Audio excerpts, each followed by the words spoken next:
So with that being said, let's talk about the 3 skills that you need as an entrepreneur in order to become highly successful and to guarantee that regardless of your level of preparation, you can take the year by the fucking balls, right? Own it. Make it your own bitch. Take the year and own it once and for all. Every single year, you get shit on, dude. Every single year, you get smacked left and right. You wake up, you're anxious. You go to sleep, you're depressed and you're tired. You wake up, you got nobody in your corner. You go to sleep, you're lonely. Like, dude, what the fuck is going on with your life? What type of year are you trying to live? You're trying to start a business, it makes no fucking money. You try to start a business, it loses money. While on the other side of the table, there's motherfuckers like me do millions of dollars every single month, living a phenomenal life, living in a $2.5 million crib, healthy, enjoying paradise, enjoying the sun, and there's nothing different between you and me. Nothing. I come from the trenches, I come from the hood, I come from the slums, dude. My second job when I moved to this country was washing fucking toilets, dude. That was the name of the game. That's what I had to do because I didn't have the skill sets that were going to set me apart in a transcendental way. Some motherfucker coming and giving me a dropship course when I had no understanding of how business works doesn't do anything for me. I know so many people that are doing online businesses that have no business being business owners, dude. They don't know shit about shit. So now the name of the game is how can you level up in a way where regardless of your level of preparation, you can still have the advantage. Because in business, it's all about the advantage that you have with your competitors. Do you have a better ad, a better creative, a better copy, a better employee, better information, whatever it may be? Business is won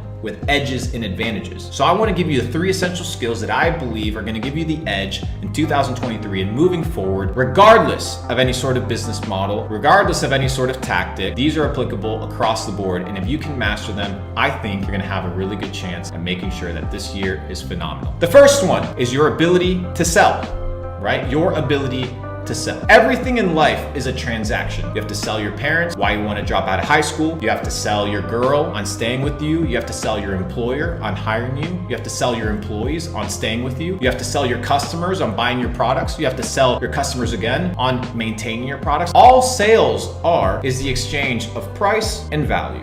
Let me explain it this way. When it comes to sales, price is what you pay and value is what you get. The only reason why somebody spends $500 on a Louis Vuitton shirt is because the perceived value of what they're receiving in return is higher than the perceived value of the $500 and what that will bring the individual. Does that make sense? So all you're doing is bridging the gap between the price and the value. That right there, that transaction, that psyche, that psychological interaction, that right there is sales. And your ability to bridge price and value in perpetuity is what's going to make you successful in business because everything is sales. So the question is, how do you develop your skills? How do you develop your ability to sell? First is by very basically understanding, like I mentioned before, that everything is sales. So this taboo of like going and conversing with people or selling no longer has to take place, specifically considering that now you have the internet, right? You have DMs, you have instant messaging, you have email. There's different ways to interact and close customers, but you're never gonna make money, you're never gonna excel in business unless you know how to sell. And this is a skill set that requires time. You don't just pick up a book and learn how to sell, right? This is one of those skills in business that you have to do by putting in the hours in the practice. But as a basis, every business is reliant on sales. So if you do not have the ability to sell, you don't have a business. If you don't have the ability to sell, you won't have good employees. If you don't have the ability to sell, you're not gonna have good business partners. If you don't have the ability to sell, you're not gonna have long lifetime returning customers. You have to understand that selling is the cornerstone to business and you can't shy away from it. It is essential, it is key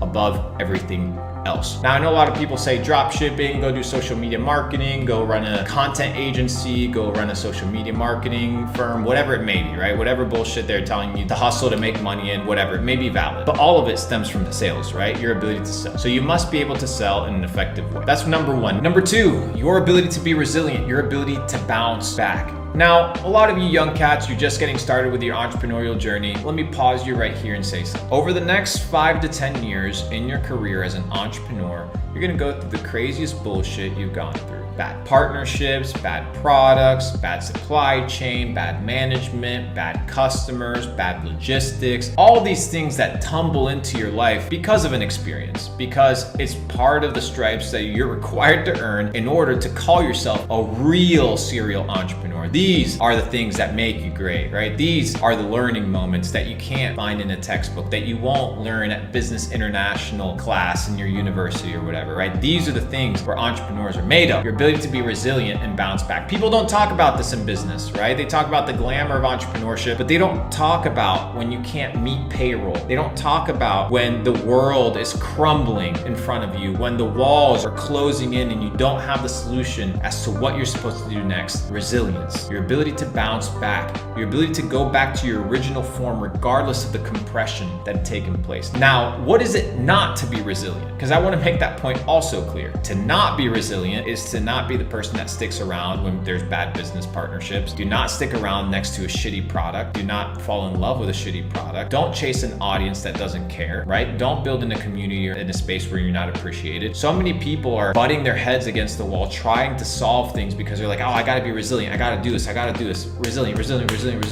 But sometimes you're just hitting a brick wall. Resilience is not your ability to break through the brick wall. Your ability is to be like, there's a brick wall. How can I get a ladder and create a ladder or figure out a way to get around this, to solve the inconvenience, to make sure I get back on my original path, the path of your original form, post compression. That is what resilience is. So I see so many people being like, oh, I'm a resilient motherfucker. I got this. My stamina is 100% in business. I got this figured out, and just smashing their face against the fucking wall 24/7 thinking that somehow they're hustling and producing results. But that's not the case, right? So your ability to be resilient is understanding that as an entrepreneur, you are signing up for suffering.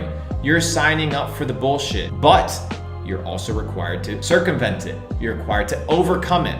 You're required to destroy it and defeat it. And destroying it and defeating it doesn't always mean you continue doing it. Sometimes you have to pivot. Sometimes you have to shift your perspective. We talked about it. You look at Amazon, for example, right? Amazon built a multi-trillion-dollar company, but initially they started selling books. Do you think Bezos, had he not pivoted from selling books, would have a $1 trillion company? No. Maybe has a $50 million company, maybe a $100 million company, maybe #1 book distributor in the entire world, value at $1 billion, right? Had he not had the ability to be resilient with market change or been able to spot the opportunity elsewhere and be quick enough to pivot and not stay enamored or in love with his current model, had he not instilled the ability to sell his team on shifting the direction of the brand, shifting the original vision for the company, you have all these things lined up. Today, we wouldn't have Amazon. It just wouldn't exist because you would have some motherfucker out there micromanaging his little online book company, holding on to the little thing that he got figured out, leaving so much more on the table. So in business, you need to learn the ability to sell.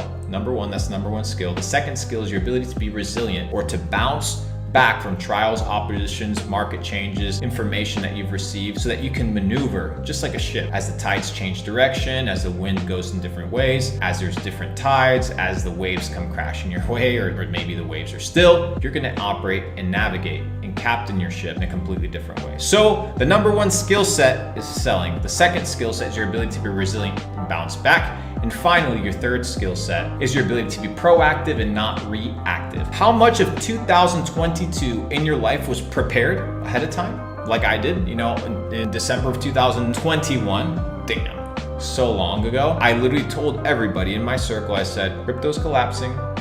I've made my preparations. I'm all in cash.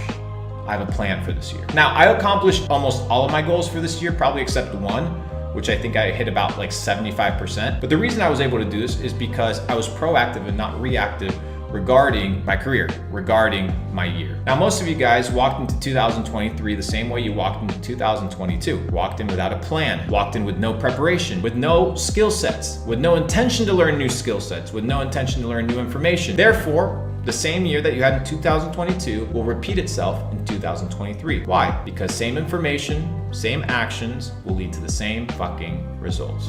Capiche? So, if you want to be successful, you got to master the most important skills, the elemental skills, your ability to sell, your ability to be resilient and bounce back, and your ability to make proactive decisions and not reactive decisions. A proactive chess player is usually a chess master. A chess master understands that they can position the pieces in the board in such a way where they can control in a proactive fashion the outcome of the game. A reactive player, mostly an amateur, is a player that makes decisions solely off of what they see on the board without even knowing the intentions of the other player. That is the difference between a chess master and a chess player. Now, as a chess amateur myself, I'm only 2 or 3 plays ahead of my competitors, but in business, as a business savant and an expert, I can tell you that I'm way ahead. This content, for example, this content stuff, I don't know, I think I was playing this 2 years ago. It's the name of the game. That's why we're at 100K subs with like 7 videos on YouTube, because this is all by design, intelligently planned from the moment I started. So many people start a YouTube channel and they'll leave their YouTube channel. Why? Because they don't know why they made it in the